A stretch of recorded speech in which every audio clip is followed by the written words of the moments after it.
Grace Thompson was 4 years old when she began talking to someone during recess at school. The problem was that no one was there, at least no one the adults could see. Within 3 months, 17 farming families had their lives saved by information that a child should not have known. This is the full story of what happened in that small school in the rural heart of the state, and of the miracle of the Virgin Mary that no one can explain. Before we continue, write here in the comments where you are watching from and what time it is there. It is thrilling to see how far the miracles of the Virgin Mary are reaching. The Thompson family's life had collapsed after the hurricane devastated their sugarcane plantation in August of 2021. Michael Thompson, 31 years old, had inherited the farm from his father and worked his whole life to keep it prosperous. Sarah, his 29-year-old wife, helped with administration and took care of little Grace. The hurricane changed everything in a single night. Winds of 240 kilometers per hour ripped the roof off the house, destroyed the farming equipment, and completely wiped out the plantation. The insurance covered only a fraction of the damages. Michael was forced to sell most of the land to pay the debts. The family moved into a much smaller rented house, and Michael began working as a machine operator on neighboring farms. Grace, who had been only 2 years old when the hurricane happened, felt the constant tension at home.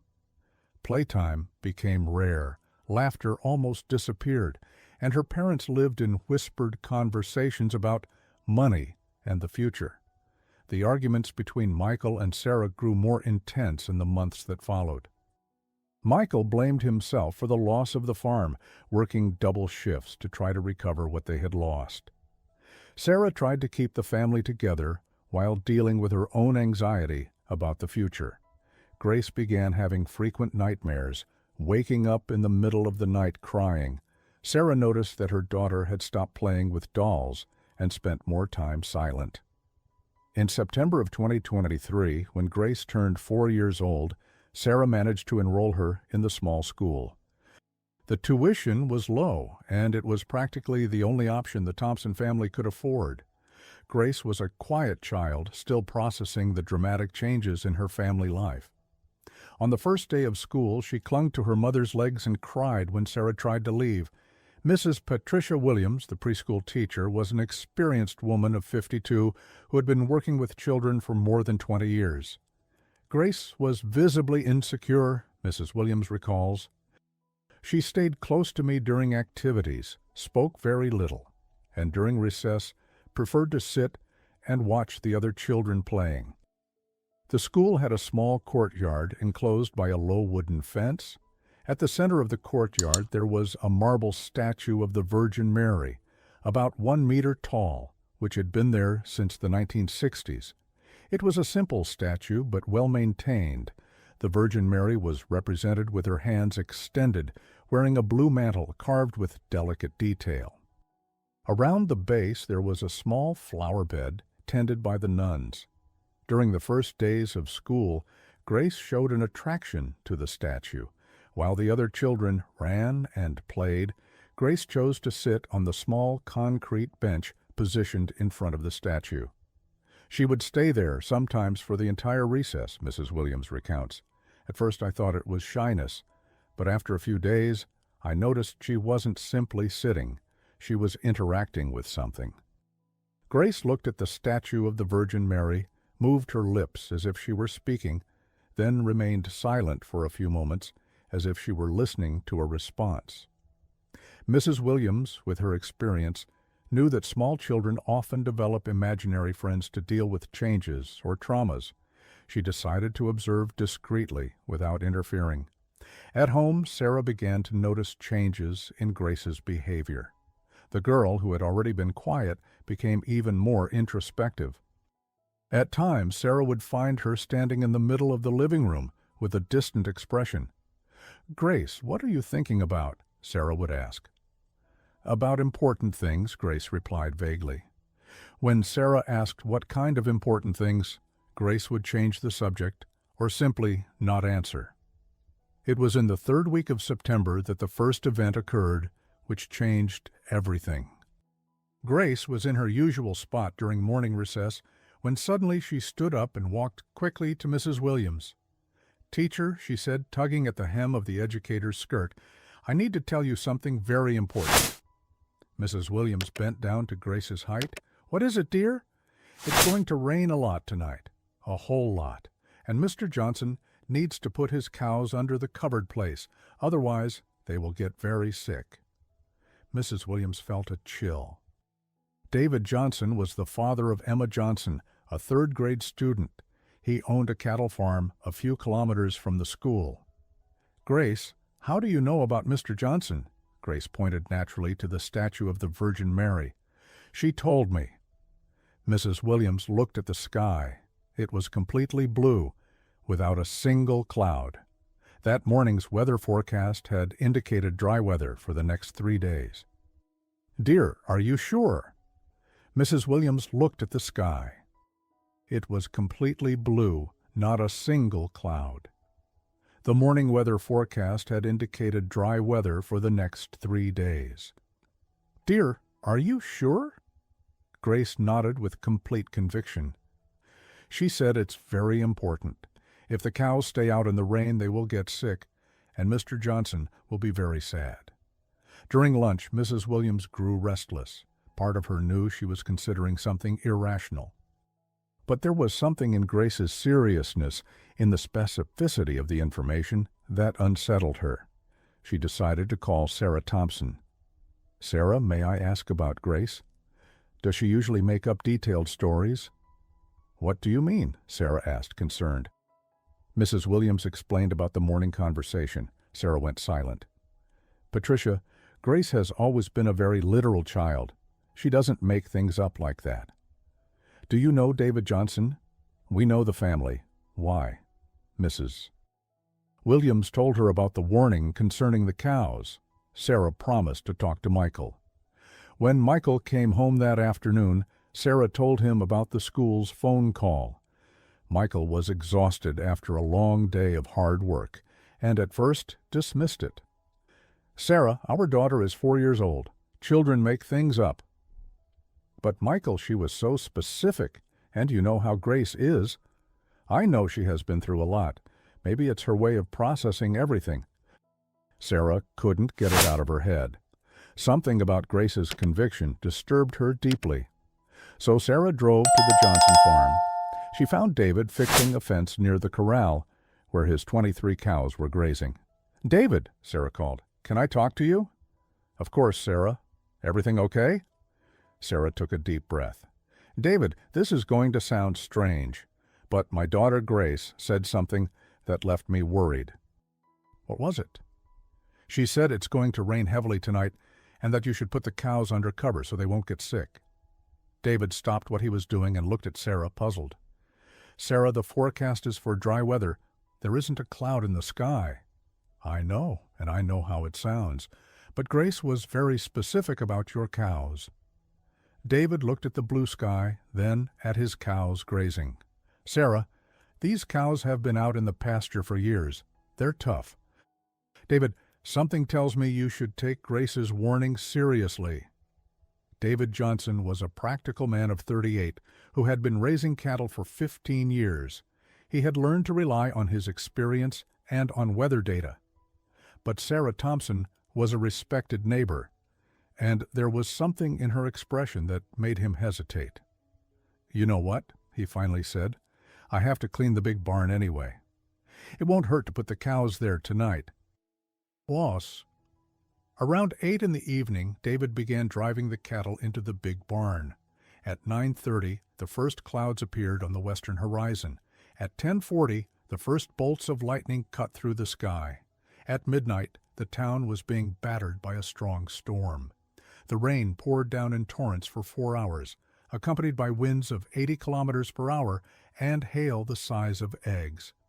Huge branches were torn off, windows shattered. Several properties suffered damage. The next morning, David went out to assess the destruction. The pasture where his cows normally stayed was covered with fallen branches and chunks of hail. Several large trees had collapsed. If the cows had been there, many would have been injured or killed. The hail alone would have caused severe wounds. At 7 in the morning, David called Sarah. "Sarah?" His voice was trembling. "I need to talk about what happened." "What happened?" The storm was exactly as Grace said. The branches, the hail, it was devastating. Sarah felt a knot in her stomach. When she told Michael, he remained silent for long minutes. "Michael, what do you think is happening?" "I don't know, Sarah. I really don't know." The news spread quickly through the small community. In 2 days, every family at the school knew about Grace. Mrs. Williams noticed something disturbing. Other children had begun laughing at Grace during recess, whispering among themselves and pointing when she spoke with the statue of the Virgin Mary. Grace continued her routine, unaware of the changes around her. Sarah began noticing subtle changes in her daughter's behavior. Grace seemed to carry an invisible weight on her small shoulders. Sometimes she would wake in the middle of the night, not crying, but simply sitting on her bed with a worried expression. "Grace, are you okay?" Sarah would ask. "I'm thinking about things people need to know." "What kind of things?" "Important things, so they won't be sad." It was on a Friday that she made her second prediction. After her morning conversation, Grace walked up to Mrs. Williams with a serious expression. "Teacher, I need to talk about Mr. Robert." Mrs. Williams knew it was Robert Mitchell, father of 2 students, who owned a corn and soybean plantation. "What is it, Grace?"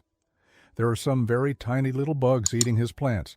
If he doesn't put medicine on them today, they will eat everything, and he will lose a lot of money." Mrs. Williams felt the familiar shiver. "How do you know that?" "She told me. The little bugs are in the corner where the sun rises first." This time, Mrs. Williams did not hesitate. She called Linda Mitchell. "Linda, this is Patricia from the school. I need to talk about Grace Thompson." Linda listened in silence. Everyone already knew about David Johnson. "Patricia, Robert was planning to check the plantation over the weekend. But if Grace thinks it's urgent—" "Linda, after what happened with David." "I'll talk to Robert right now." That afternoon, Robert Mitchell decided to walk through the plantation. In the southeastern corner of the property, exactly where the sun rose first, he discovered an initial infestation of larvae that could devastate the entire plantation. "If I had waited until the weekend," Robert told Linda that night, "the infestation would have spread. The loss would have been thousands of dollars." The following Monday, Robert appeared at the school with flowers. "These are to thank little Grace. She saved my harvest." The news spread like wildfire. By the end of the week, parents discreetly watched Grace during dismissal, hoping to see her talking to the statue of the Virgin Mary. At home, the atmosphere began to change drastically. Sarah was increasingly worried about the attention Grace was receiving. "Michael, people are talking about our daughter as if she were different." "And isn't she?" "She's 4 years old. She shouldn't have this kind of responsibility." Michael, who used to mock the situation, now avoided the subject. He could no longer deny that Grace knew impossible things. "Maybe we should talk to someone, a child psychologist." "And say what? That our daughter predicts the future?" Grace remained unaware of the growing tension. Every day during recess, she whispered quietly for about 10 minutes, then played normally afterward. But the information kept arriving with frightening precision. The following week, Grace said that Mrs. Henderson needed to play music for the chickens because they were sad, and that was why they weren't laying eggs. Dorothy Henderson had lost her husband the previous year, and her egg production had plummeted. She had tried everything, veterinarians, different feed, supplements. Nothing worked. When Mrs. Williams called to share the suggestion, Dorothy first laughed. "Music for chickens? Patricia, that's crazy." Dorothy, considering David and Robert, Dorothy sighed. "I have nothing left to lose." Dorothy set up a radio in the chicken coop. Within a week, production returned to normal. "I can't explain it," Dorothy told the neighbors, "but it worked. The chickens really do seem happier." The stories kept piling up. Grace warned that the Petersons' cat was sick and needed to go to the vet before tomorrow. Sarah Peterson took Whiskers, and they discovered an intestinal blockage that would have been fatal if not treated within 24 hours. Within 2 weeks, Grace had become famous in the rural community. People came from neighboring towns to meet the girl who speaks with the Virgin Mary. And that was when the real problems began. Sarah woke up every night to find Grace sitting on the bed staring out the window. Michael and Sarah began to feel deeply uneasy about the situation. "Sarah," Michael said one night, "I don't like all this attention on our daughter. I'm worried too." "But Michael, the things she says have helped people. What if we're overburdening our own daughter?" "What do you mean?" "All these people coming to ask for advice."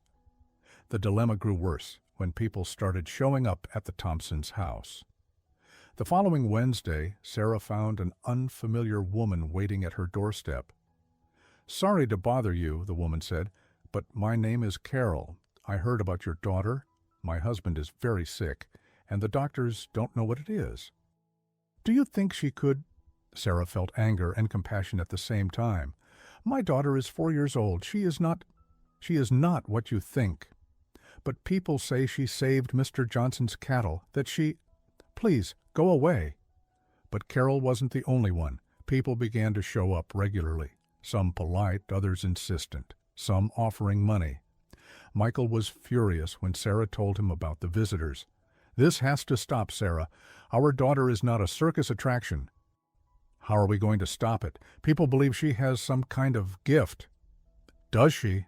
Sarah remained silent. That was the question she feared to answer. "I don't know, Michael. I truly don't know. But I do know I don't want our daughter to carry that burden." It was around that time that Grace made a prediction about her own family. It was a Thursday in October when Grace went to find Mrs. Williams during recess. "Teacher, she told me something very important about Daddy and Mommy." "What was it?" "Daddy needs to plant cotton in the big field next year, not corn. If he does that, our family will have money again." Mrs. Williams felt a heavy weight.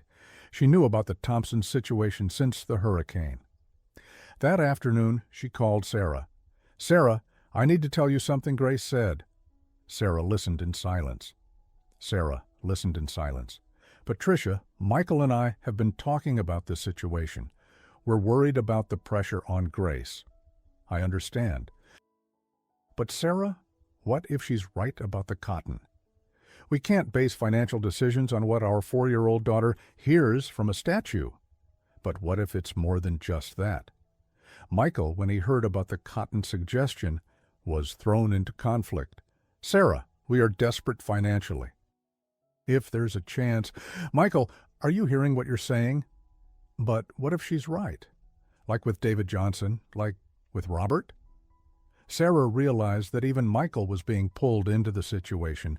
This is getting out of control. Meanwhile, more people were showing up at the school. Parents from other towns who had heard the stories began coming during recess, hoping to see Grace. Mrs. Williams found herself protecting Grace's privacy while trying to manage the growing interest. "Everyone," she told a group of parents, "Grace is just a child. She needs a normal school environment." But people kept coming, and the predictions kept coming true. In November, Grace said that Mrs. Phillips should check the water pump because it was about to break. Carol found a crack that, according to the technician, would cause total failure in just days. Grace also warned Mr. James to move the goats to the north pasture because the south pasture wasn't good right now. James discovered contamination from a leak that could have poisoned the animals. Each correct warning increased Grace's fame, but also the pressure on the Thompsons. Sarah noticed changes in her daughter's behavior. Grace, who had always been cheerful, started to become quieter, sometimes seeming to carry a weight on her small shoulders. "Mommy," Grace said during dinner, "why is everyone staring at me at school?" Sarah and Michael exchanged glances. "What do you mean?" "The other kids watch me when I talk to her, and there are adults standing by the fence watching too." Sarah hugged Grace. feeling tears well in her eyes. "This is not your fault, Grace. Never." "Grace, do you like talking to her?" Grace thought. "I do.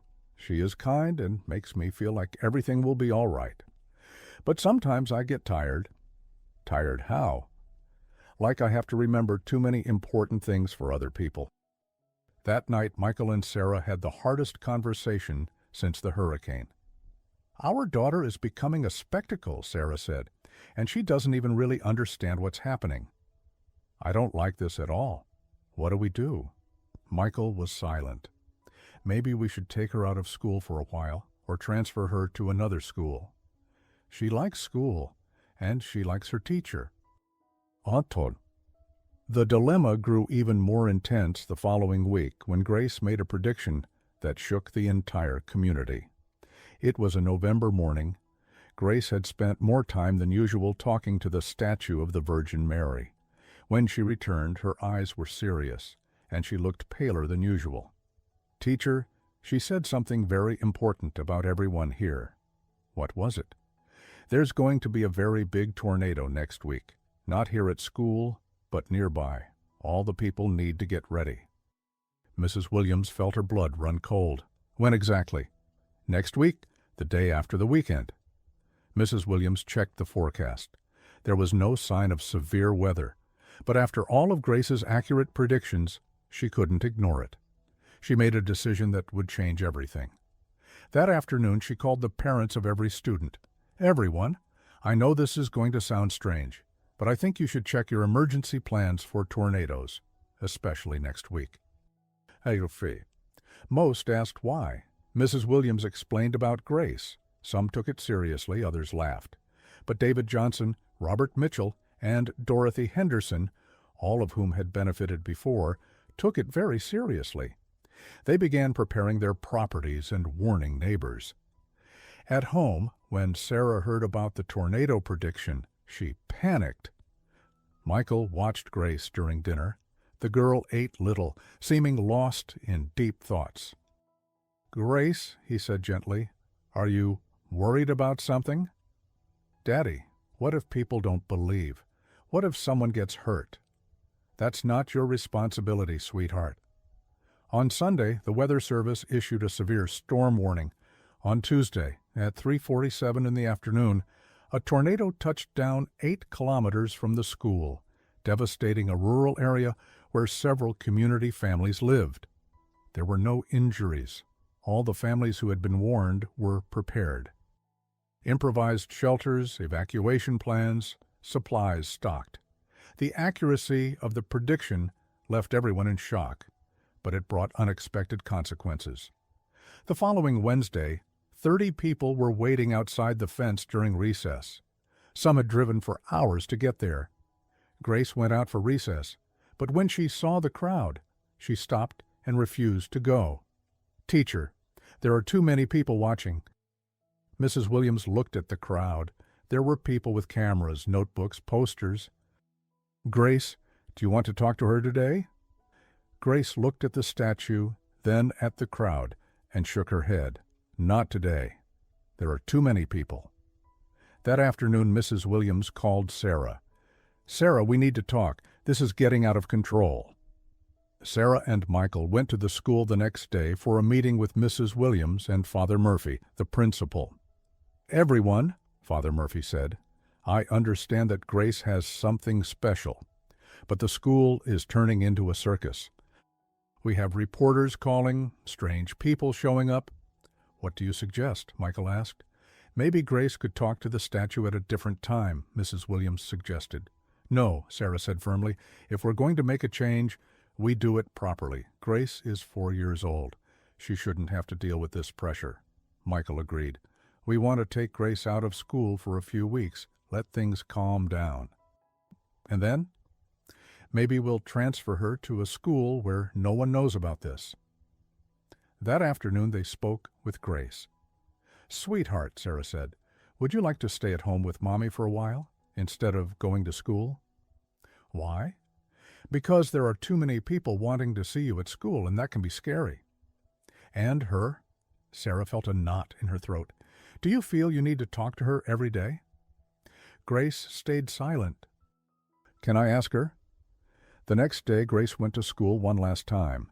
Mrs. Williams escorted her to the yard before regular recess, when there were no other children. Grace sat down and talked for almost 15 minutes, longer than usual. Mrs. Williams watched from a distance, noticing that Grace seemed to be asking questions and listening carefully. When she stood up, her eyes were moist, but she seemed at peace. "What did she say?" Mrs. Williams asked gently. "She said she will always take care of me, even if I don't talk to her every day." "Are you okay with that?" Grace nodded. She said, "I helped the people who needed it, and now other people can help too." That was the last time Grace spoke with the statue of the Virgin Mary. Michael and Sarah kept Grace at home for 3 weeks. The interest from the media and curious onlookers gradually faded. When Grace returned, it was to a new school in the neighboring town, where no one knew her story. Grace adapted quickly. She made friends, joined normal activities, and never again showed any special interest in talking to statues. Occasionally, Sarah asked if she missed it. "A little," Grace would reply, but she said that's how it had to be. The people who were helped never forgot. David Johnson continued raising cattle successfully. Robert Mitchell expanded his plantation, becoming one of the most prosperous farmers. Dorothy Henderson kept raising chickens, leaving the radio on in the hen house. And what about planting cotton? Michael finally decided to follow the suggestion. In the following season, a plague devastated the region's corn crops, but cotton prices rose to record levels. The Thompson family not only regained financial stability, but also prospered. "I will never know if it was a coincidence," Michael admits today, "but that suggestion saved our family." The statue of the Virgin Mary still stands in the schoolyard. Occasionally, someone asks about the little girl who used to talk to it, but most people don't know the story. Mrs. Williams, who still works there, sometimes watches children playing around the statue and wonders if any of them have ever heard something special. But so far, none have shown the same connection that Grace once had. Grace was special, Mrs. Williams reflects. But perhaps the most special thing was how her parents protected her when they realized she just needed to be a child. Grace now lives a completely normal life. She goes to school, plays with friends, watches cartoons. She is a happy girl who no longer carries the weight of information she should never have had to know. Sometimes, when the family passes by the old school, Grace glances briefly at the statue of Our Lady in the courtyard, but she never says anything, never asks to stop. Sarah sometimes wonders if Grace remembers everything that happened, but she decided never to ask. Some things are better left in the past. What remains are the people who were helped. 17 families who swear that a 4-year-old girl changed their lives through conversations with a statue of the Virgin Mary. Was it coincidence? Was it the imagination of a traumatized child? Was it something else? No one can answer with certainty. What we do know is that, for 3 months in a small school, something happened that defies explanation.